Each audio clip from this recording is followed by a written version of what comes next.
my beloved Boss Mike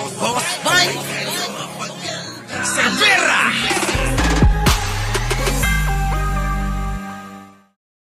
Magandang umaga, magandang hapon at magandang gabi sa daak mo ng mundo. Naroon kayo. Siyempre, magandang buhay na rin para sa ating lahat. So mga mare, mga pare, mga kababayan, bago tayo mag-umpisa, huwag niyo pong kakalimutan, siyempre, unang-unang mag-like, mag-share at mag-subscribe! Malit na bagay lang po yan, pero malaking bagay po sa amin yan. Ngayon pa lang, nagpapasalamat na po kami sa lahat ng mga magla-like, mag-share at mag-subscribe. Eto na nga, nako, si Mike Abe hindi na nakapagpigil sa isang bobong vlogger, ano? Sabi ko na nga ba alam nyo kasi itong ilan dyan sa mga DDS vlogger, talagang mahihina kukote. Naloko na. Paano mo nasabi, Boss Mike? Eto na nga. Biruin mo bang pati si Mike Abe, binanatan nila at pinipersonal? Oo, sige na nga, panoorin na natin para makita nila. Boss Mike Abe, pasok! To, tandaan niyo yung mukhang ito. Kilala niyo yung mukhang yan? Yan po yung isa sa mga ano yan, Jay Guevara. Isa yan sa mga DDS vlogger. Dati pala ito palang Jay Guevara ito nagsimula dun sa charity vlogger. Kilala ko yung charity vlogger ni Kuya Bal Santos Matubang. Matino yun Pero hindi tumagal ito kasi hindi ito matino. Ito po yung, kaya ko pinakikita itong mukhang ito. Kasi po lagi po akong binabanatan ito Lahat fake news ang mga pinaggagawa. Hindi nakakaintindi ng broadcast journalism. Hindi ka pala nakakaintindi daw Bagay, mahina ulo talaga niyan. Oo. Bukod sa masagwa itsura, mahina ulo. Laging fake news sa mga balita, ano? Oo nga. Kasi nga mga kababayan, minsan hindi ko alam, bakit ba sama ng loob nila sa atin? Kasi hindi naman natin pinapansin yung mga yan. Oo. Tokayo, bakit mo kasi pinansin? Bakit di mo nalang pinapansin no? Oo kasi sa totoo lang, lahat na ngayon sila nagpapapansin sa atin. Oo, mga siguro naman gusto daw, sabi nga ni Banat Bay, gusto daw sumakay sa pangalan natin. Feeling ko tuloy feeling ko tuloy sikat na tayo. Kasi sinasakyan na nila kung hindi ba naman bobo yun 'di ba? Pasok. Investigative reporting at hindi niya alam ang totoo at lehitimong balita, makapag-vlog lang. Makapag-vlog lang. Bobo nga Pag bobo, ganun talaga. Oo, Boss Mike Abe, pag bobo, ganyan talaga. Ayan, huwag po ninyong tangkilikin ito. Isa ho ito sa mga, ang kaya nga tinuturing ko Itong ganitong klaseng mga vlogger na nakadikit kay dating Pangulong Duterte at kay Buloy, ito ang isa sa nagpapahamak. Totoo naman yun. Sila naman nagpapahamak. Silang maharlika. Yan. Oo. Numero 1. Diba? Sila Banat Bay. Yung mga yan, amuyong lang yan. Kumbaga sa nandoon lang nakikisip-sip ng nakikisip-sip kila Maharlika, kila Banat Bay, ng kung ano yung makukuha nilang pwede nila ibalita. Hindi marunong gumawa ng sariling content. Di ba? Hindi marunong gumawa ng sariling pwedeng gamitin nila na ibalita sa mga nanonood sa kanila. Kaya nga yung mga nanonood sa kanila, nagiging bobo rin. Pero syempre kung ano yung pananaw ng kanilang pinapanood, na-adapt nila. Diba? Dito kayo manood kay Mike Abe. Siyempre, tsaka sa akin. Isa sa nagpapahamak doon sa magkaibigang Tibuloy at tsaka Duterte. Kasi nga, puro fake news ang pinaggagawa at paninira, pati ako tinitira ako nito. Sabi ko sa inyo, fake news talaga mga dala niyan Diba? Puro fake news. Sige tuloy. Wala namang background sa media yung lokong yan Kaya nga, wala ka na nga background sa media, hindi ka pa marunong mag-vlog ng maayos. Hindi, hindi porke pangit ka pwede ka na mag-vlog. Oh, di ba? Bakit naman Boss Mike, pangit? Kasi karamihan sa kanila, puro pangit. Pasok. Ha? Dating, alam mo, matitino yung charity vlogger ni Kuya Bal Santos Matubang. Kaya pala nawala yun sa kampong yan. At bakit? ngayon, lumabas dun sa ibang social media, scammer pala ito. Scammer! Bobo ng scammer! Sabagay, pag bobo, kadalasan scammer, Kasi nga, walang kikitain pag hindi mangi-scam. Ay, grabe mga revelasyon naman ni Mike Abe, no? Scammer ka pala? Pasok. Scammer pala ito at saka ng biktima ng minor de edad na batang babae. Hala ka! Anong nang biktima? Mike Abe, anong biktima? Nang biktima ng minor de edad na babae? Ano yan? In-scam din? Tuloy natin, hindi ko pa napapanood to 13 years old yata yung... Ewan ko kung anong ginawa niya. Basta, hinalay niya. Ala! Hinalay mo! Manghahalay ka! Ganun ba yun, Mike Abe? Manghahalay ka daw, Sabi ni Mike Abe, Kakadiri naman. O siya bagay, pag pangit, walang magkakagusto, kaya manghahalay na lang. Diba? Pag pangit, walang magkakagusto. No choice, manghahalay na lang. Ganun ba yun, Mike Abe? Grabe naman si Mike Abe talaga. Pumatol Pasok. Or inabuso raw yung 13 years old na bata. Nako. Maliban dyan, scammer. Kasi ang biktima nito... So mga halay, scammer. Ganun ba yun, Mike Abe? Mga halay, tapos scammer. Anak ng pating na may yan, kredibilidad yung meron yung mga yan. Yung iba, mantitikol. Tapos ito naman, scammer, mga halay. Kakadiri, sa bagay. Boss Mike, pagpangit talaga Di ba, mga kabayan? Pagpangit talaga, no choice. To OFW. Kaya pala ito hindi tumagal dun sa charity vlogger. Kasi yun hong charity vlogger, yung trabaho nila magbigay ng tulong sa mga mahihirap at nagpapagawa ng bahay sa mga mahihirap ni Kuya Bal Santos Matubang. Matinong vlogger yun. Hindi ko makasakilala ng personal pero matino kong vlogger yan tumutulong sa mahihirap. Yan pala dyan nagsimula. So ginamit niya yung kanyang yung charity vlogger para siya makilala pero gumawa siya ng kalokohan doon kaya hindi siya nagtagal. Ay nako! Anong klaseng pag-uugali yan? Grabe Sumipsip ka na nga lang. Nanloko ka pa. Ay naku, mahirap kasama yung mga ganyan. Yung manluloko na.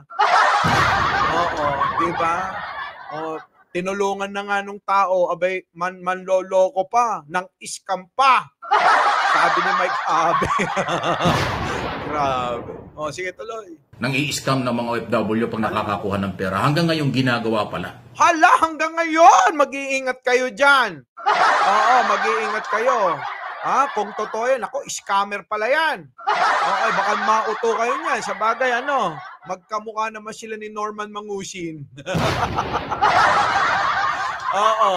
Di ba? Magkamukha Hindi kayo magkapatid dyan? Sige, tuloy. Okay? So, kaya pala siya banat ng banat sa akin at pinipersonal ako ay dahil siya po pala ay identify. Hindi naman siya kilala, hindi naman sikat yung mamang yan Ay, hindi ka pala sikat. Ako nga hindi ko alam May nag-send lang din sa akin, Mike Abe, alam mo. Sinasabi niya, patunayan ko raw na lalaki ako. Bakla ako. Bakla! Ganon! Ano problema nyo? May problema ba kayo sa bakla? Diba? Pasok. Ano yan ano bang tawag dyan? Others or amuyong nung... Yun nga yung sinasabi natin. Kasama pala sa amuyong. Oo nga, amuyong. Kakadiri yun. Sakit mapagsabihan ka ng amuyong, ng isang Mike Abe, amuyong. Kakadiri, ganon, Kakadiri, amuyong ka lang. Mga Duterte vloggers na ang piling niya ay napakasikat niya. Pilingero. Pilingero! Oo, no, pilingero ba yan? Grabe. Sige, ang sasakit naman nun. Sige. Buti na lang, hindi ako piling pogi. Piling maganda ako.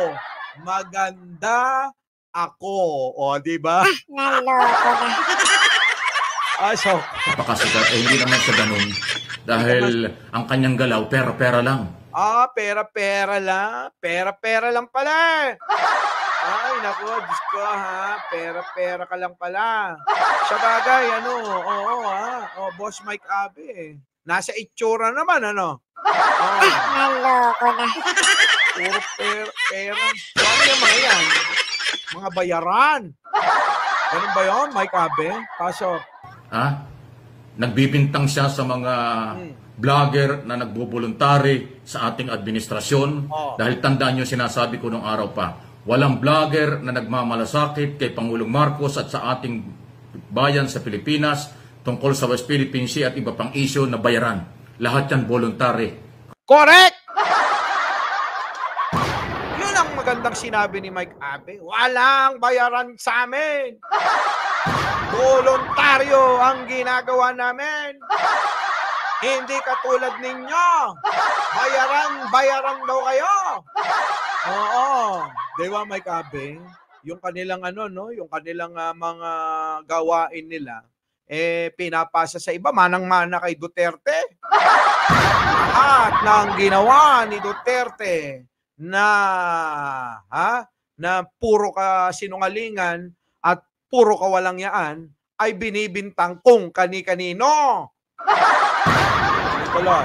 Kanya-kanyang suporta lang dahil nagmamahal, nagmamalasakit sa ating gobyerno at sa ating Pangulo. Na pinagbibintangan itong dagdagan pa natin at sa ating bayan. Hindi lang sa gobyerno, hindi lang kay Pangulo, maging sa ating bayan. Wow! Magtrabaho kayo! Wala kayong mga ginawa, kundi manira magpabayad daw. Paano kaya, Boss Mike Abe? Sali tayo doon. May bayad. Si Pangulo kuripot. Hindi, joke lang yun. Alam nyo, si Pangulo, hindi na kailangan magbayad niyan. Hindi na kailangan, ilang beses ko na sinasabi, hindi kailangan magbayad. J. Guibarang ito na bayaran. Kasi bayaran? Ako, bayaran pala yan. Grabe, bayaran. Ibang klase. Halos lahat naman sila, Boss Mike. gawain nila. Alam niyo yung mga gumagawa ng masama, ibinibintang niya sa iba kasi wala na silang content. Yan na nga yung sinasabi ko. Yan bang gawain ninyo ay huwag niyong ipapasa sa iba para mapagtakpan yung inyong mga kagaguhan. Diba? Hindi ba ng mga 10 beses at 1/4 na mga gago yung mga yun eh.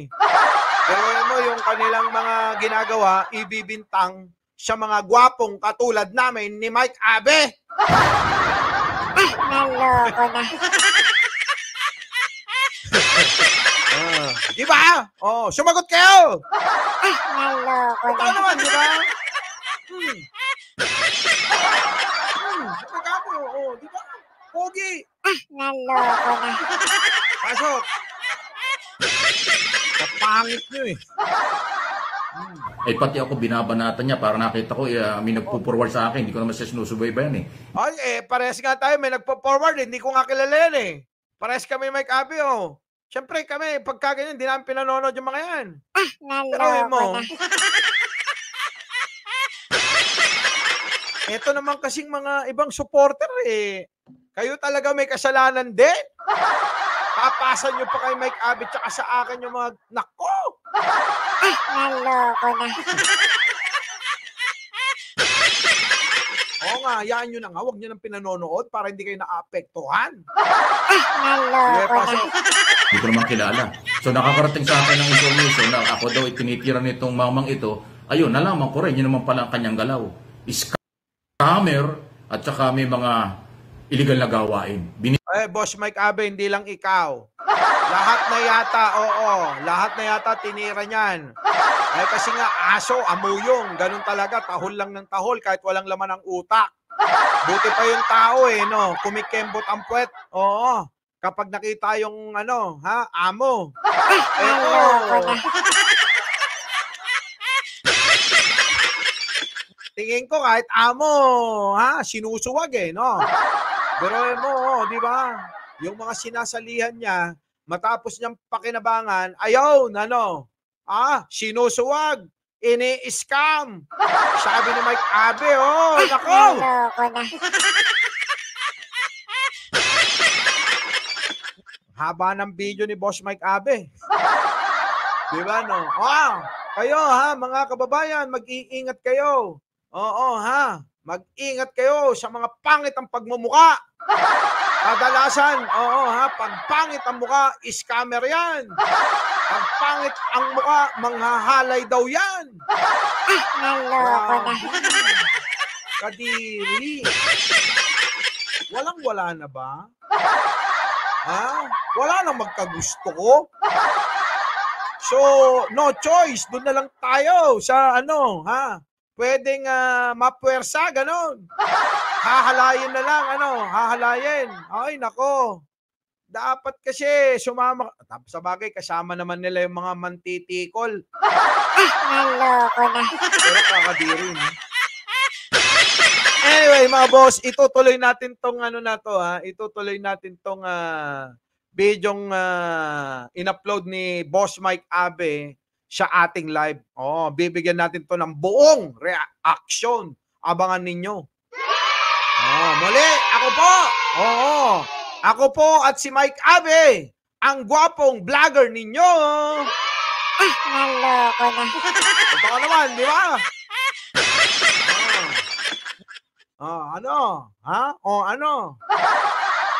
Bye-bye.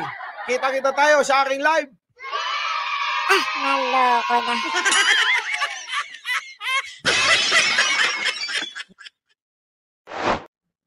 Our beloved Boss Mike Severa.